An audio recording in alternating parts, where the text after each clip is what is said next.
హైదరాబాద్ సహా తెలంగాణ అభివృద్ధి master plan ను మరో ఏడాదిలోపు అందుబాటులోకి తెస్తామని సీఎం రేవంత్ రెడ్డి ప్రకటించారు.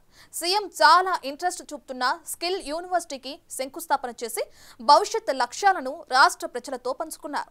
త్వరలోనే క్రీడా పాలసీని తీసుకొస్తామన్నారు. అటు పెట్టుబడులే లక్ష్యంగా CM Revanth Reddy America, south Korea పర్యటనకు బయలుదేరి వెళ్లారు.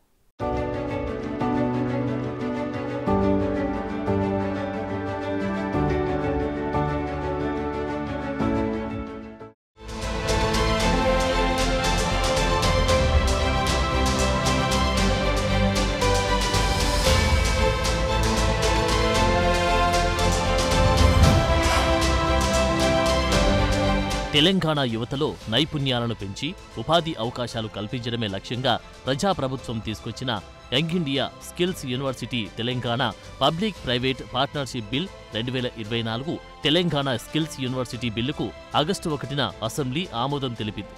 బిల్లుపై చర్చ సందర్భంగా ముఖ్యమంత్రి రేవంత్ రెడ్డి స్కిల్స్ యూనివర్సిటీ లక్ష్యాలు, కోర్సులు, నిర్వహణ విధానాలు, భవిష్యత్ ప్రణాళికలను వివరించారు.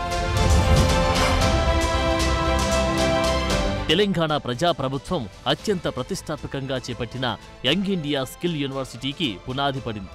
రంగారెడ్డి జిల్లా కందుకూరు మండలం మీర్ఖాన్పేటలో స్కిల్ యూనివర్సిటీకి సీఎం రేవంత్ రెడ్డి ఆగస్టు 1న భూమి పూజ చేశారు. స్కిల్ యూనివర్సిటీకి సంబంధించిన బిల్లుకు శాసనసభలో ఆమోద ముద్ర పడిన కొద్దిసేపటికే భూమి పూజ చేశారు. నెట్ జీరో సిటీ పరిధిలో ప్రతిపాదిత స్కిల్ వర్సిటీతో పాటు advanced technology centre, modern school, primary health centre, community సెంటర్లకు సీఎం శంకుస్థాపన చేశారు. స్కిల్ యూనివర్సిటీలో మీకు అడ్మిషన్ వచ్చిందంటే మీకు ఉద్యోగం గ్యారెంటీ అని చెప్పి నేను మాట ఇస్తున్నా. ఇవాళ ఇక్కడ శిక్షణ పొందిన ఏ విద్యార్థి కావచ్చు, విద్యార్థిని కావచ్చు, ఉద్యోగ సమస్య రాదు. ఈ రాష్ట్రంలో, పక్క రాష్ట్రాలలో, పక్క దేశాలలో మీకు ఉద్యోగాలు వచ్చే విధంగా శిక్షణనిచ్చే బాధ్యత ఈ ప్రభుత్వం తీసుకుంటుంది. మీ భవిష్యత్తు కోసం ప్రణాళికలేస్తుంది. హైదరాబాద్, సికింద్రాబాద్, సైబరాబాద్లకు ధీటుగా మోడ్రన్ ఇన్ఫ్రాస్ట్రక్చర్తో 4th సిటీని నిర్మించి తీరుతామని సీఎం రేవంత్ రెడ్డి చెప్పారు. ముచ్చెర్ల ప్రాంతంలో health tourism hub, sports hub, education hub వంటి వాటిని అభివృద్ధి చేయడం, పక్కనే అమన్గల్ అర్బన్ అడవుల్లో నైట్ సఫారీని పెట్టడం వంటి వాటితో మొత్తంగా ఈ ప్రాంతాన్ని ప్రపంచ స్థాయి నగరంగా తీర్చిదిద్దుతామన్నారు. ఈ ప్రాంతంలో భూమి కోల్పోయిన ప్రజలు అధైర్యపడొద్దని, వారందరినీ ప్రభుత్వం ఆదుకుంటుందన్నారు. ఈ ప్రాంత ప్రజల భవిష్యత్ కోసం ప్రభుత్వం ప్రణాళికలు వేస్తుందని, ఈ ప్రాంతం ఫ్యూచర్ సిటీగా మారబోతుందన్నారు సీఎం. న్యూయార్క్ కంటే అధునాతన నగరాన్ని ఇక్కడ నిర్మించాలని సంకల్పించామన్నారు. స్కిల్ యూనివర్సిటీలో అడ్మిషన్ లభించిందంటే ఖచ్చితంగా ఉద్యోగం లభించేలా ప్రణాళికలు ఉండబోతున్నాయన్నారు. 4th సిటీ ఇవాళ బాగరి కంచెను ఫ్యూచర్ సిటీగా మార్చబోతుంది. ఈ వేదిక మీద ఉన్న నా మంత్రివర్గ సహచరులతోటి నేను అసెంబ్లీలో మాట్లాడుతూ ఒక ఆయన ఎటకారం చేస్తున్నాడు. న్యూయార్క్ చేస్తారంట మీరు అని. ఆ ఎటకారం చేసేటోళ్ళకి నేను ఒక మాట చెప్పదలుచుకున్నా. న్యూయార్క్ నగరానికంటే అధునాతమైన నగరాన్ని ఇక్కడ నిర్మించి చూపిస్తాం. రేపు భవిష్యత్తులో ఈ దేశంలో విదేశాల నుంచి వేలాది కోట్ల రూపాయల పెట్టుబడులు తెచ్చి ఇక్కడ హెల్త్ టూరిజం హబ్ని చేస్తాం, స్పోర్ట్స్ టూరిజం హబ్ని చేస్తాం, స్పోర్ట్స్ ఈడ స్టేడియంలు తీసుకొస్తాం. అటు ఆగస్టు 1న రెడాయ్ హైదరాబాద్ ఆధ్వర్యంలో రీ ఇమాజినింగ్ హైదరాబాద్ కార్యక్రమంలో సీఎం పాల్గొన్నారు. ఈ సందర్భంగా రాజధాని హైదరాబాద్ సహా తెలంగాణ సమగ్ర సమ్మిళిత అభివృద్ధిని నిర్దేశించే మాస్టర్ ప్లాన్ మరో ఏడాదిలోపు అందుబాటులోకి వస్తుందన్నారు సీఎం రేవంత్ రెడ్డి. భవిష్యత్ తరాలను దృష్టిలో ఉంచుకొని రేపటి అవసరాలకు తగ్గట్లుగా హైదరాబాద్ 4.0 అభివృద్ధికి ప్రణాళికలు రచిస్తున్నామని బిల్డర్లు, రియల్టర్లకు చెప్పారు. 4వ మహానగర నిర్మాణంలో భాగంగా ఆ ప్రణాళికల్లో కొన్ని పనులను కూడా చేపట్టామన్నారు. తెలంగాణ స్కిల్ యూనివర్సిటీకి శంకుస్థాపన చేసిన బ్యాగరి కంచే ప్రాంతం రాబోయే రోజుల్లో సంపదలో బంజారాహిల్స్ ను మించిపోతుందని చెప్పారు. మూసీ రివర్ ఫ్రంట్ డెవలప్మెంట్తో కాలుష్యం లేని నీటి ప్రవాహాన్ని చూడబోతున్నామని, తద్వారా హైదరాబాద్ బ్రాండ్ వాల్యూ మరింత పెరిగి నగరం చుట్టుప్రక్కల్లో పెట్టుబడులు వస్తాయన్నారు.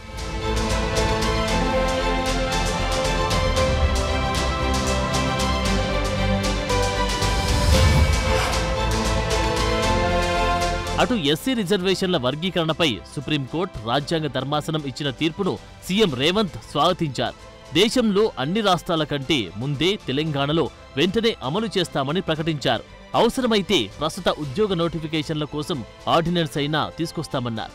ఎస్సీ వర్గీకరణ కోసం సుప్రీంలో ప్రత్యేక లాయర్లను పెట్టి వాదనలు వినిపించి అనుకూల తీర్పు వచ్చేలా చేయడంలో సీఎం రేవంత్ కృషిని ప్రశంసిస్తూ పలువురు ప్రజాప్రతినిధులు ధన్యవాదాలు తెలిపారు. కాంగ్రెస్ పార్టీకి చెందిన పలువురు నాయకులు డప్పు దరువులతో వచ్చి ముఖ్యమంత్రిని కలిసి కృతజ్ఞతలు తెలిపారు.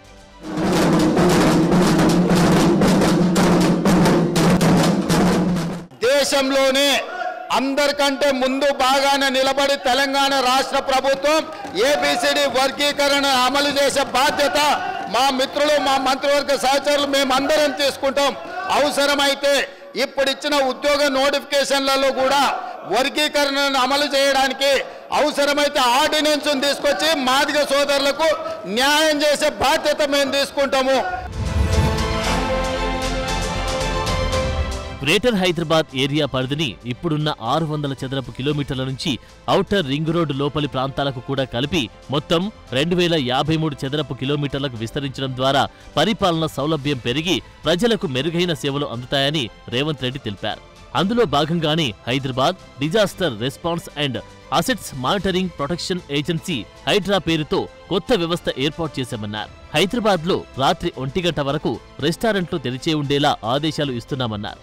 గోషామహల్లోని పోలీస్ గ్రౌండ్స్ లో 30 ఎకరాల్లో ఉస్మానియా హాస్పిటల్ కట్టాలని ప్రతిపాదన ఉందని సభలో వెల్లడించారు.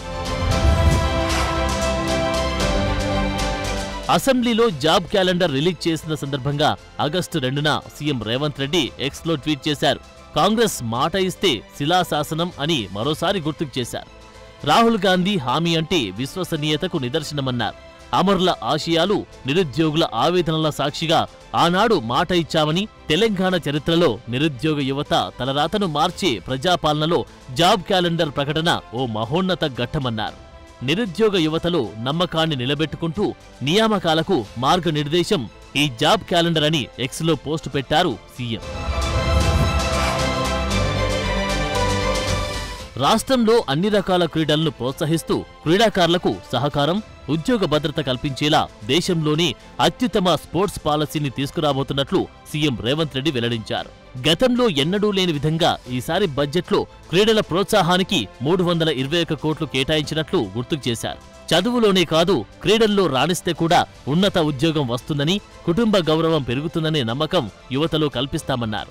నెట్ జీరో సిటీలో skill university, health hub, education హబ్తో పాటు స్పోర్ట్స్ హబ్ ఏర్పాటుకు కూడా చర్యలు తీసుకుంటున్నామన్నారు. రాష్ట్ర వ్యాప్తంగా అన్ని జిల్లాల్లోనూ స్పోర్ట్స్ యాక్టివిటీలు పెరిగేలా క్రీడా ప్రాంగణాల నిర్మాణానికి ప్రణాళికలు సిద్ధం చేస్తున్నామని సీఎం సభలో తెలిపారు. ఈరోజు క్రీడాకారులను అంటే ప్రభుత్వ ఉద్యోగము లేకపోతే ఉద్యోగ భద్రత కోసం పెద్ద పెద్ద చదువులు చదవాలని తల్లిదండ్రులు ఏదైతే తాపత్రయపడుతుర్రో పిల్లల్ని పూర్తిగా పుస్తకాలకే అంకితం చేసి అసలు వాళ్ళకి ఎలాంటి క్రీడా అవకాశాలే లేకుంటే తల్లిదండ్రులు పిల్లల మీద ఒత్తిడి తీసుకొచ్చి చదువుకునే విధంగా ఒత్తిడి చేస్తున్నారో, ఆటలలో కూడా రాణిస్తే ఉద్యోగాలు వస్తాయి, ఉపాధి వస్తుంది, ఆ కుటుంబానికి గౌరవం పెరుగుతుంది. సీఎంను జూబ్లీహిల్స్లోని ఆయన నివాసంలో US consulate general Jennifer Larsen మర్యాదపూర్వకంగా కలిశారు. అటు గల్ఫ్ కార్మికుల కోసం సీఎంను కాంగ్రెస్ ప్రజాప్రతినిధులు ఎన్ఆర్ఐ సెల్ కలిశారు. అటు ఆగస్టు 2న ముఖ్యమంత్రిని జూబ్లీహిల్స్లోని నివాసంలో మహీంద్రా గ్రూప్ చైర్మన్ ఆనంద్ మహీంద్రా మర్యాదపూర్వకంగా కలిశారు. రాష్ట్రంలో పెట్టుబడులు, ఇతర కీలక అంశాలపై చర్చించారు. Telangana young India skill university గురించి సీఎం రేవంత్ వివరించగా, స్కిల్ యూనివర్సిటీలో బోధించే 17 విభాగాల్లో ఒకటైన ఆటోమేటివ్ డిపార్ట్మెంట్ను దత్తత తీసుకోవడానికి ఆనంద్ మహీంద్ర అంగీకరించారు. ఈ కోర్సుకు సంబంధించిన కరికులం తయారీ కోసం ఆనంద్ గ్రూప్ నుంచి నిపుణుల బృందాన్ని కూడా పంపుతామన్నారు. హైదరాబాద్లోని క్లబ్ మహీంద్రా హాలిడే రిసార్ట్ విస్తరణకు సహకరించాల్సిందిగా ఆనంద్ మహీంద్రా సీఎం రేవంత్ను కోరారు.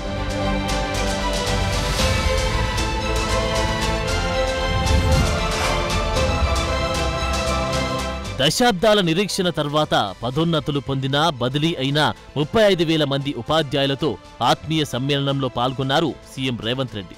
తెలంగాణ భవిష్యత్తు ప్రభుత్వ టీచర్ల చేతుల్లోనే ఉందని, ఉద్యమ ఆకాంక్షలకు తగ్గట్లు విద్యా వ్యవస్థను సమున్నతంగా తీర్చిదిద్దాలని ప్రజాప్రభుత్వం సంకల్పం తీసుకుందని, దీనికి ఉపాధ్యాయులంతా సహకరిస్తారనే విశ్వాసం తనకుందని సీఎం చెప్పారు. తమ ప్రభుత్వం విద్యారంగానికి అధిక ప్రాధాన్యం ఇస్తుందని, ఈ ఏడాది మొత్తం బడ్జెట్లో 7.3% అంటే సుమారు 21,000 కోట్ల రూపాయలను విద్యాశాఖకు కేటాయించామని గుర్తుకు చేశారు. ప్రభుత్వ రంగంలో 36,000 స్కూళ్లకు గాను 26 లక్షల మంది విద్యార్థులుంటే, ప్రైవేటు రంగంలో మాత్రం 10,000 స్కూళ్లలోనే ఏకంగా 33 లక్షల మంది విద్యార్థులు ఉండడంపై టీచర్లు ఆలోచన చెయ్యాలని, లోపాలను సరిదిద్దుకుంటూ ప్రభుత్వ పాఠశాలలను బాగు చేసుకునే ప్రక్రియను ముందుకు తీసుకెళ్లాలన్నారు.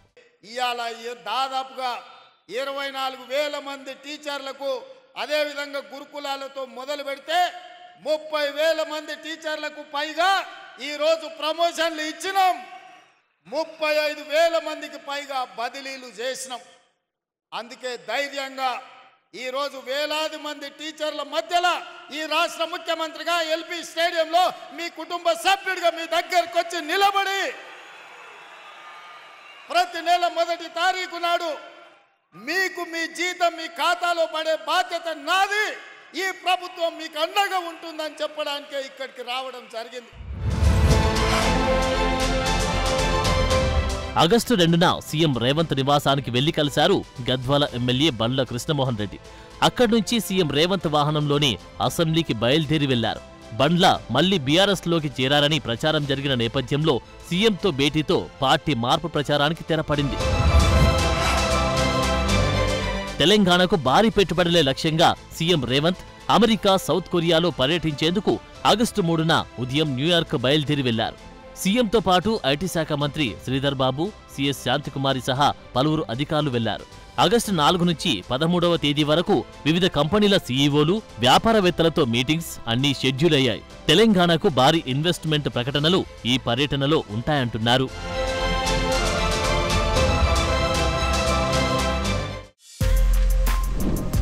For more videos like this, subscribe Big TV channel.